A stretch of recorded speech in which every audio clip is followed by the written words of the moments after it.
കോടതിയുടെ ഭാഗമായിട്ടാണ് സ്ത്രീ പ്രവേശന പ്രശ്നം വേണമെന്നും വേണ്ടെന്നും തീരുമാനിച്ചത്. അത് അടിസ്ഥാനപ്പെടുത്തിയുള്ള നിലപാടാണ് ഇവിടെ എല്ലാ കാര്യവും ഗവൺമെൻറ് എടുക്കുക.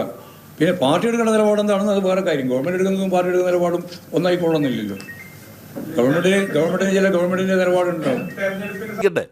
നിങ്ങൾ പ്രതിപക്ഷ നേതാവ് പറയാണ് ഒറ്റ മിനിറ്റ് കൊണ്ട് തീരുമാനിക്കാം. ഒറ്റ മിനിറ്റ് കൊണ്ട് തീരുമാനിച്ചാൽ സുപ്രീം കോടതി അടിസ്ഥാന പ്രശ്നങ്ങളെല്ലാം തീരുമാനമാവുമോ? ഞങ്ങളുടെ നേരത്തെ ഞങ്ങൾ പറഞ്ഞ അഭിപ്രായത്തിലും മാറ്റം ഉണ്ടായി. സാമൂഹ്യ സാഹചര്യങ്ങൾ മാറി. അതുകൊണ്ട് ഗവൺമെന്റിന്റെ അഭിപ്രായം മാറി. ശബരിമലയിലെ സുപ്രീം കോടതി വിധി നടപ്പാക്കരുത്, സ്ത്രീ പ്രവേശനം അനുവദിക്കരുത്. ഇതാണ് സർക്കാരിന്റെ നിലപാടെന്ന് തിരുത്തി കൊടുക്കാൻ എത്ര മണിക്കൂറത്തെ ചർച്ച വേണം? നിയമമന്ത്രി പറഞ്ഞത് ഇൻസ്റ്റന്റ് ആയിട്ട് തീരുമാനങ്ങൾ എടുക്കുന്ന ആളാണ് പ്രതിപക്ഷ നേതാവ്. അതുകൊണ്ടാണ് ഇങ്ങനെ പറയുന്നത്. ഞാൻ ഇൻസ്റ്റന്റായി തീരുമാനം എടുക്കുന്ന ആൾ.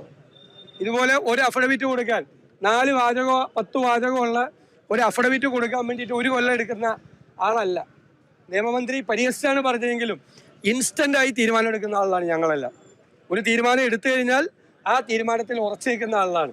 ഇവർക്ക് തീരുമാനവും ഇല്ല, ഉറപ്പുമില്ല, നിലപാടുമില്ല. എന്നാൽ അയ്യപ്പ ഭക്തരുടെ വോട്ടും വേണം. ഇതെല്ലാം കൂടി നടക്കില്ല. അപ്പോൾ കാര്യങ്ങൾ വ്യക്തമാക്കട്ടെ. ഈ അഫിഡവിറ്റ് തിരുത്തി കൊടുക്കാൻ ഗവൺമെന്റ് തയ്യാറുണ്ടോ? തിരുത്തണം എന്നാണ് ഞങ്ങളുടെ നിലപാട്.